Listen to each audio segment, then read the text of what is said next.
Thank you. And people think that if it didn't happen in the major leagues, that it didn't happen. And the museum is there to tell you that it did happen. This project not only tells you that it did happen, it verifies it and substantiates it. And I think that is so important.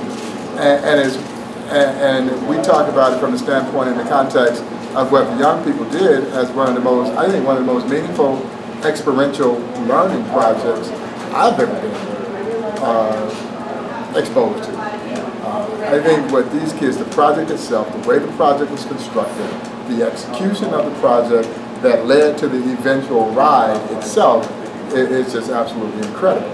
And the information that they gathered, the oral histories that they were able to conduct while on these trips, it really brought the experience back to life for a lot of people who otherwise may have read about it, but now, when you, and particularly when you put it on the big screen like this is, it brings it to life. You know, I just think that people have a mindset, and I don't think they mean any harm by it.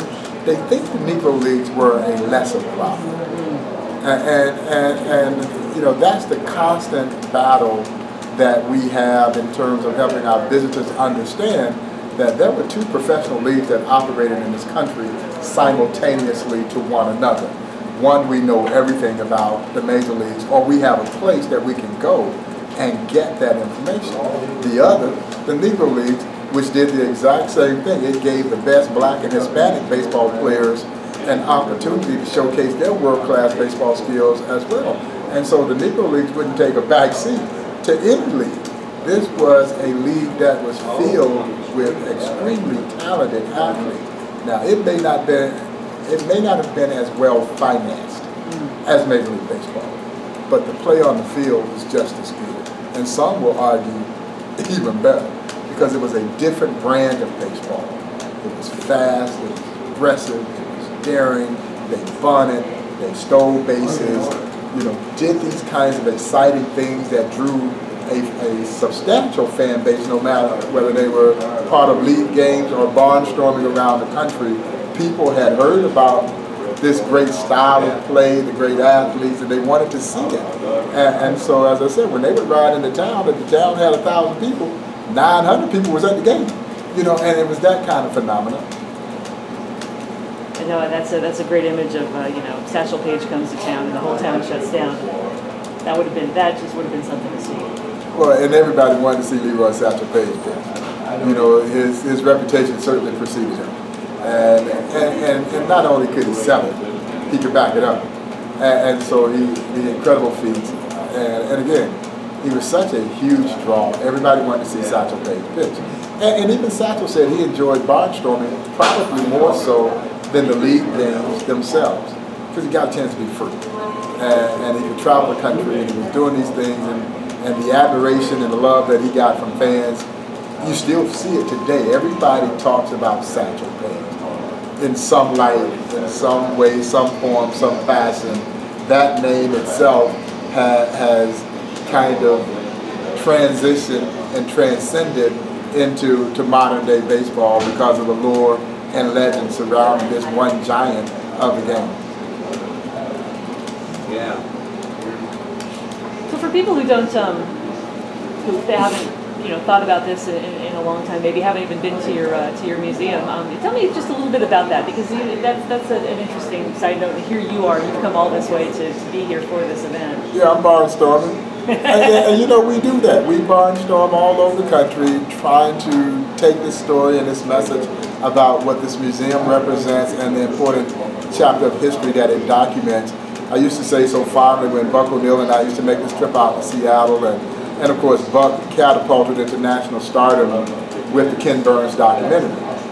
America fell in love with Buck O'Neill. He was 82 at that time when this charming, gentle man was there telling baseball fans in particular these wonderful stories about baseball history that they'd never heard before.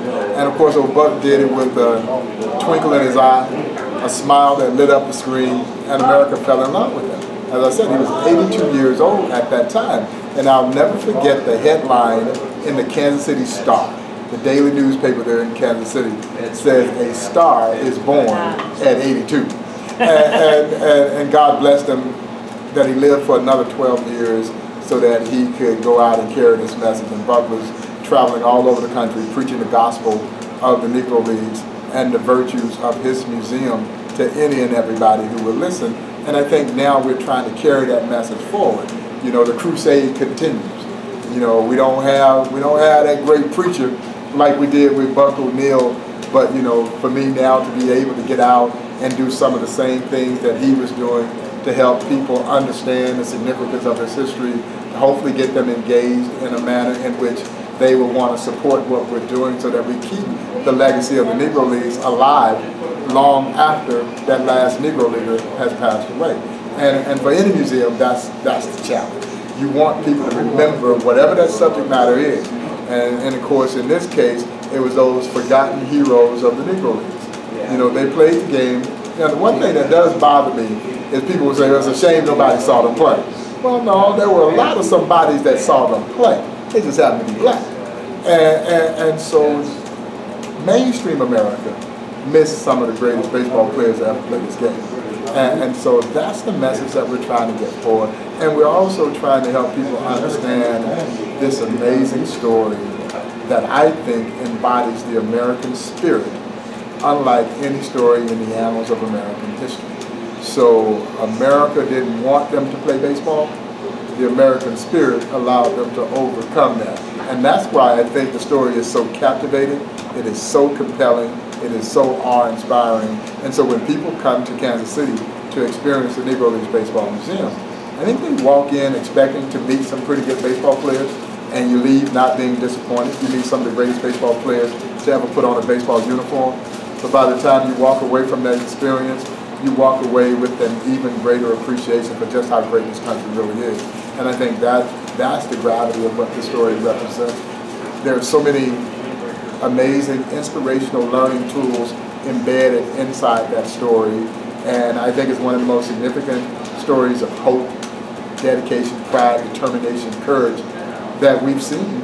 And nobody knew anything about it. It was like it never happened. And so the young people here in Seattle and Victoria, Canada, brought a portion of that story to life, and now it's in vivid color. You know, and they use their own experiences to help people gain a perspective of what life was like on the road for these baseball pioneers. And just one more thing about your museum. I read about the $1 million donation recently. Yeah, I'm still smiling. Yeah, so what's that going to enable you to do? You know, I think there are two things that I think come to the forefront relative to the new relationship with Major League Baseball and Major League Baseball Player Association. And let me preface this by saying we've had a long-standing relationship with both sides of baseball, and they've supported programs and events throughout the history of the museum. So it wasn't the first time that they've stepped to the plate and supported in some fashion. But this is the first time that we've sat down and strategically said we want to put together a collaborative, a partnership to address certain things relative to our sport. And so that is so meaningful to the museum because we're not being looked at as just another one of the great charities that they support, but now we're being looked at as a partner addressing some issues, particularly those issues relative to the decline of African Americans playing this great sport. And so the $1 million obviously is a significant contribution.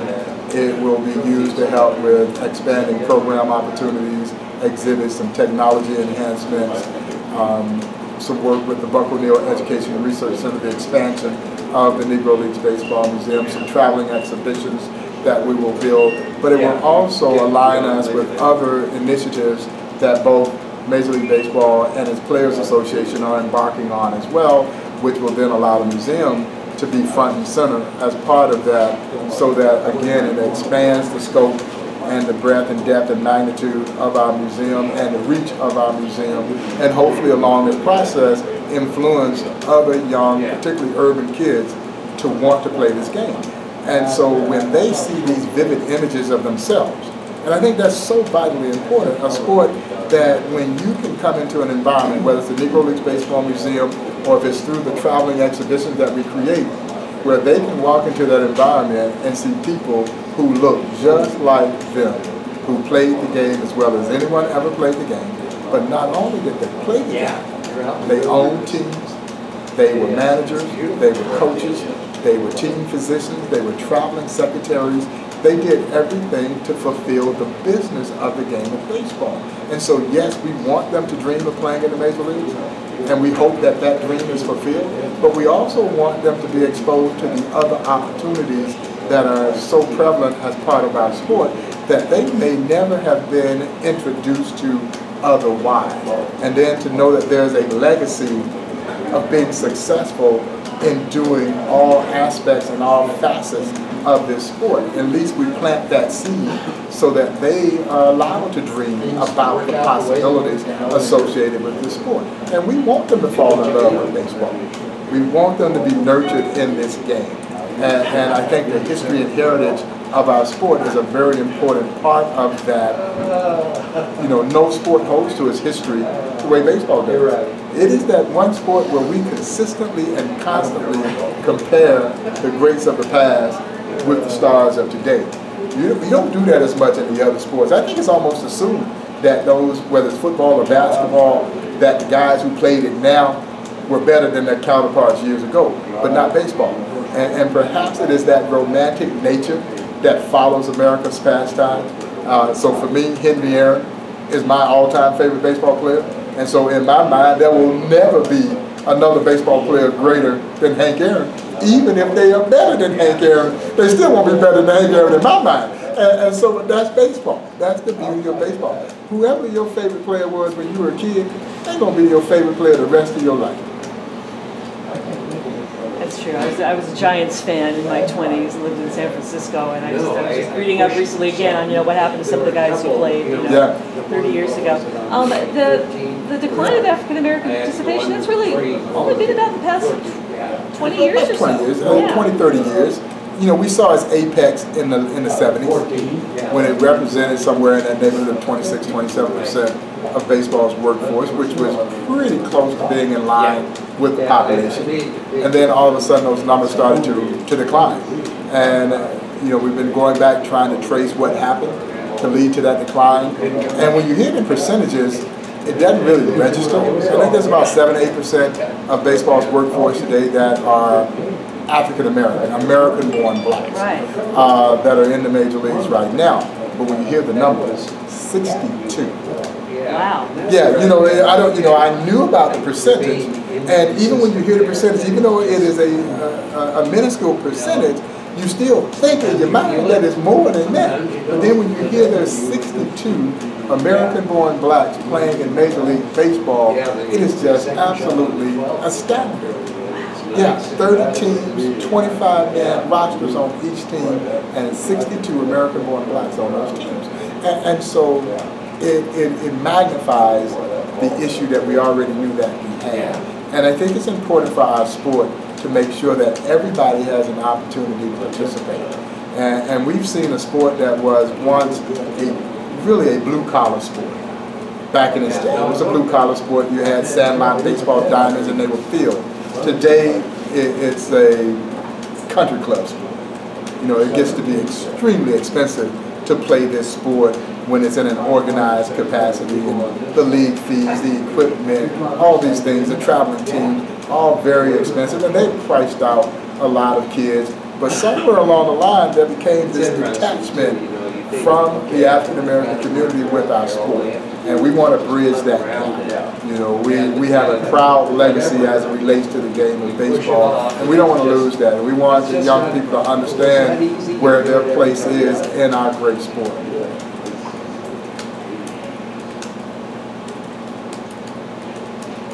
We have a lot of Little League going on in our area here, so it's baseball, despite the vast popularity of soccer amongst kids too. We've got some baseball traditions. And certainly the rise of all these sports, basketball, football, during that era of the Negro Leagues, those were college sports.